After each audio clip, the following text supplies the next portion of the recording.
Hey y'all, what's up? Welcome back to my channel. Today we are talking all about brushes. I have here my main brushes. These are the brushes that I use every time I do my makeup. I don't stray away from them. Brushes are something that I don't play with. Once I find a brush that I like and I love, I don't switch, I stay with it. So first I want to talk about some tools here. Facial razors. This is super important, especially if you have any kind of peach fuzz on your cheeks, sideburns. For me personally, your girl got chin hair, so I use this, but honestly, most of the time for my chin hair, I man it with this. Can we take a moment to look at my tweezers? Aren't these, oh focus, babe, can you focus on me? There we go. So I got mine from Sally Beauty Supply. So my main reasoning for buying these was because I do brow waxing at the salon and my tweezers kept growing legs. So I said, you know what, if I get these, I will know if someone tries to jack me for my tweezers. So tweezers are a must-have along with my facial razor. First, let's talk about the face brushes, the base. A good base is the #1 essential for just a beautiful application. Your eyeshadow can be a little wonky, but if your foundation and everything looks good, no one's going to notice. So the first thing we're going to talk about is a foundation brush. You guys already know my favorite foundation brush is the Makeup Forever 108. It is a flat foundation brush. I love this just simply because I love the way that it applies the product. The product goes on evenly, it's easy to blend, and it doesn't get streaky. For the longest time, I was not the biggest fan of a foundation brush, but until I got this one, I didn't like other ones because I felt like I was always streaky and had to go over with a sponge. This one, I don't have to go over it with a sponge. I have only ran into one foundation where this looked streaky when I used it, and that was with the Dior 24-Hour Matte Foundation. However, that foundation broke me out. I only had a sample, so that ain't even a foundation that we use on this channel, but this is a great foundation brush. And then a dupe for it that I have in my client kit. Hold on, let me get it. Now this is not an exact dupe, but I always like to give, I shouldn't even call it a dupe, it's not a dupe, excuse me. I like to give an affordable option. I ended up picking these up just simply because I had a lot of faces to do and I didn't have time to clean in between, and so I just needed an additional 2 more foundation brushes. This is by Eco Tools, and this is their flat foundation brush. Now as you can see, obviously the Makeup Forever one is much bigger, so you can cover more ground. This foundation brush works really well. I have used this. Why is this coming through on my computer? I have used this brush multiple times. However, I do want to bring something to your attention. This has been washed.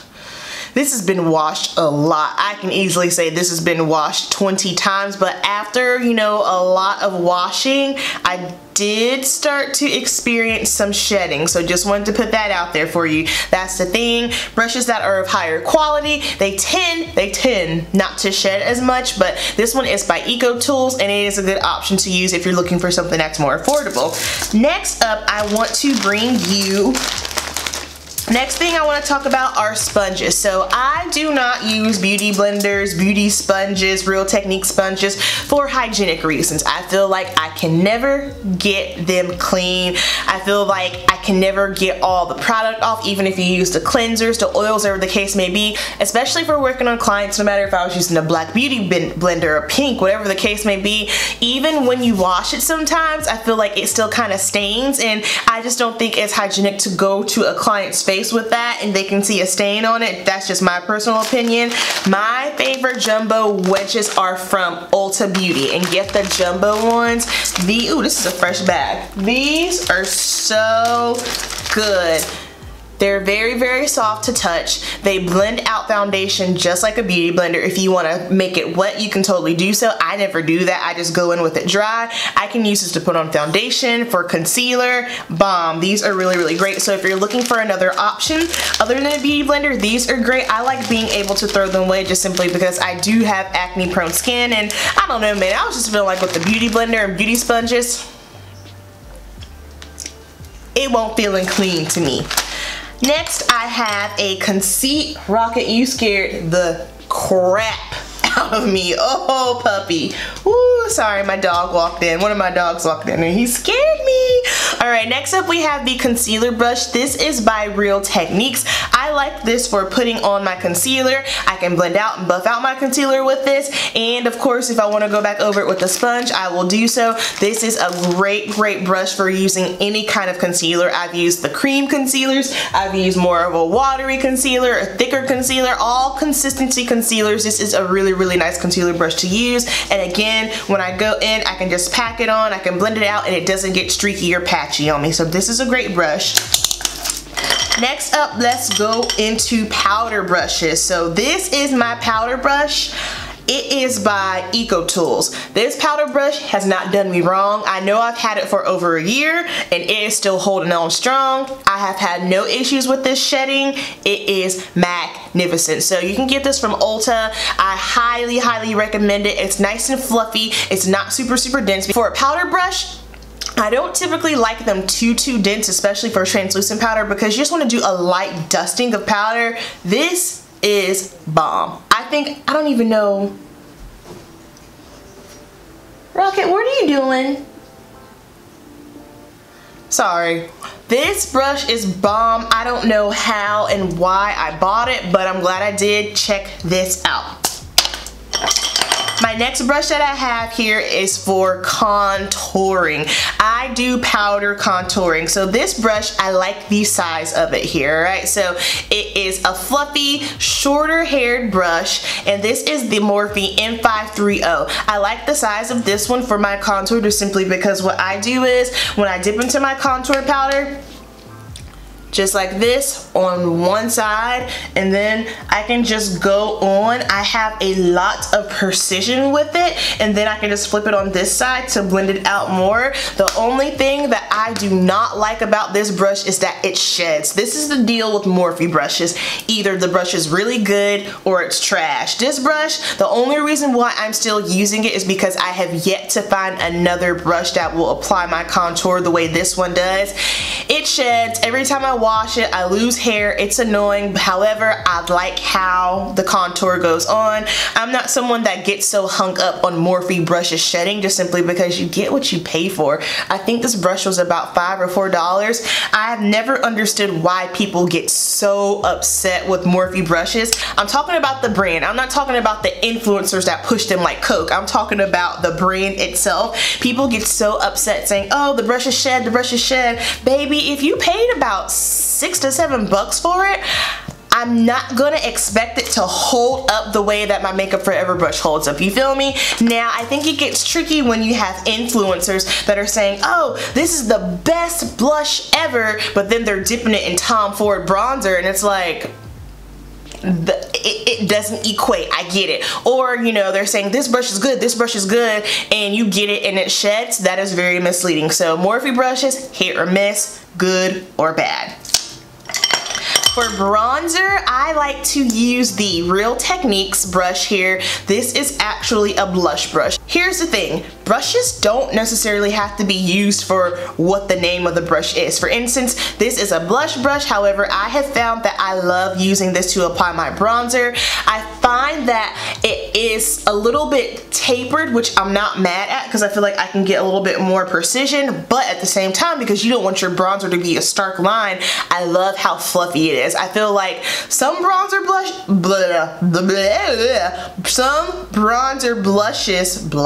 let's try this again. Some bronzer brushes are too big and then you get like an explosion of bronzer all over the place and it just doesn't look good. This one gives you the perfect placement, so I love this brush. For under eye, okay, this is one of my favorite brushes, the Real Techniques setting brush. I love this for my Kat Von D locket powder or whatever powder that I'm going to be using to set up under my eyes.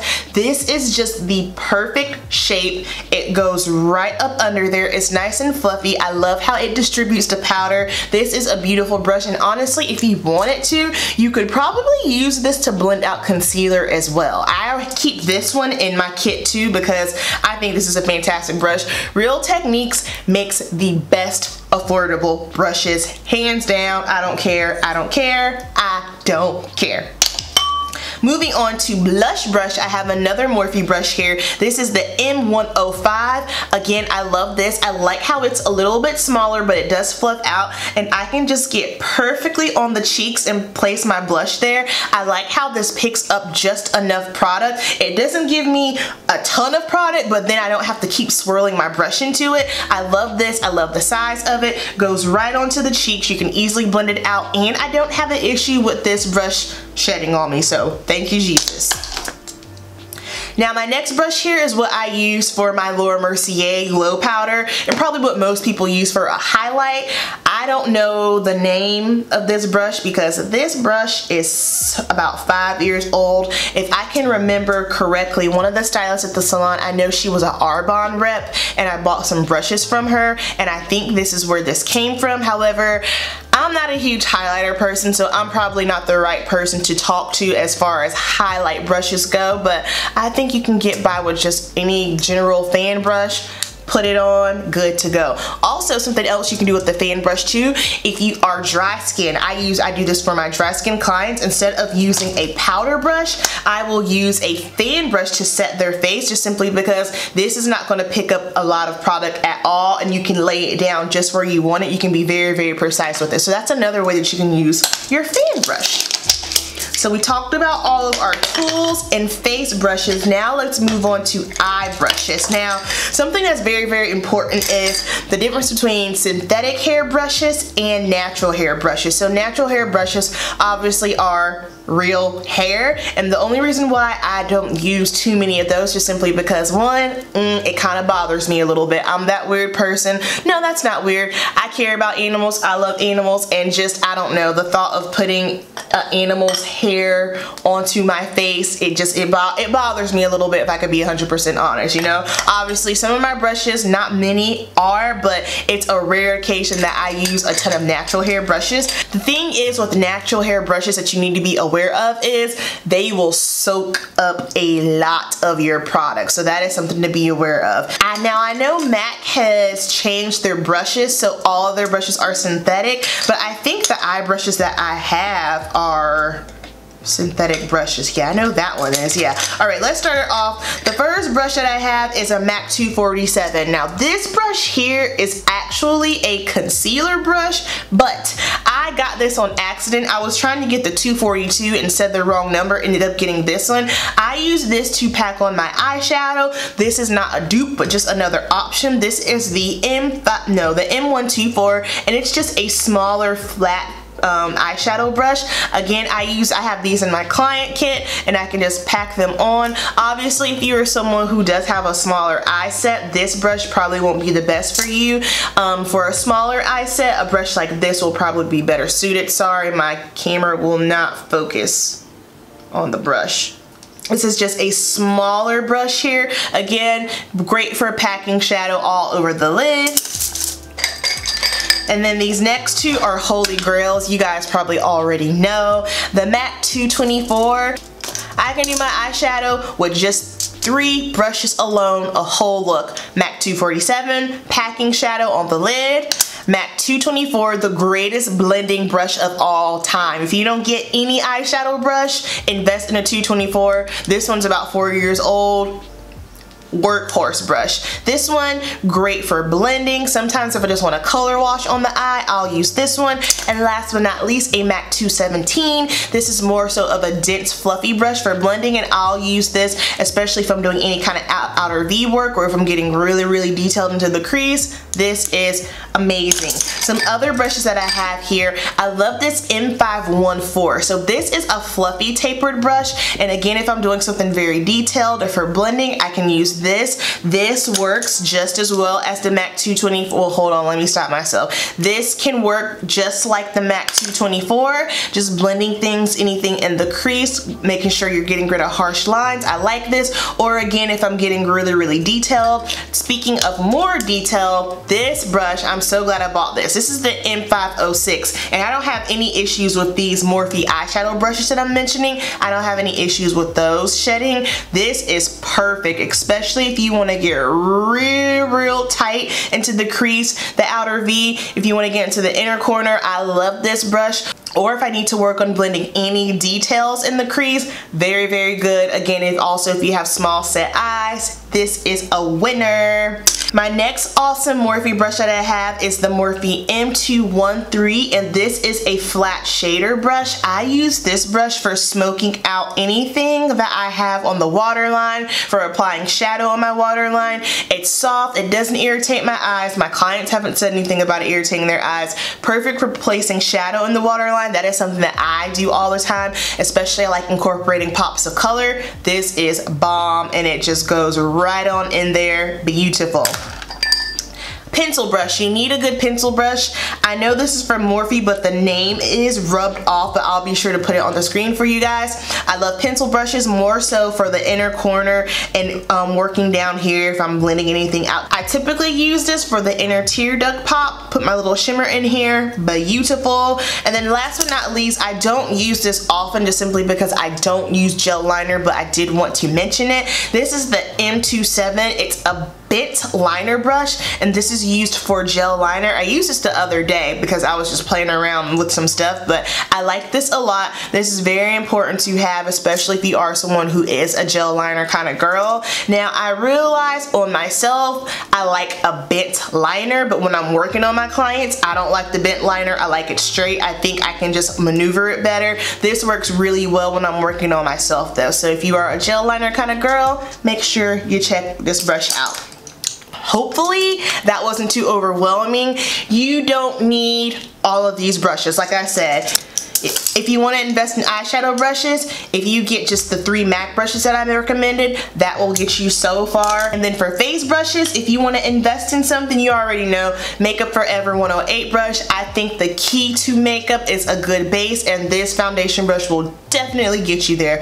I hope you guys enjoyed this video. Let me know if it was helpful for you. I know it was a lot of information and a lot of detail, and sometimes I feel like when I'm trying to pack a lot of information into one video, I start talking really fast because I just don't want the video to be too long, but I hope it wasn't too overwhelming. Let me know down below if you have tried or tested out any of these brushes and some of your favorites. You know the deal. Keep it simple, and I'll see you in the next video. Peace.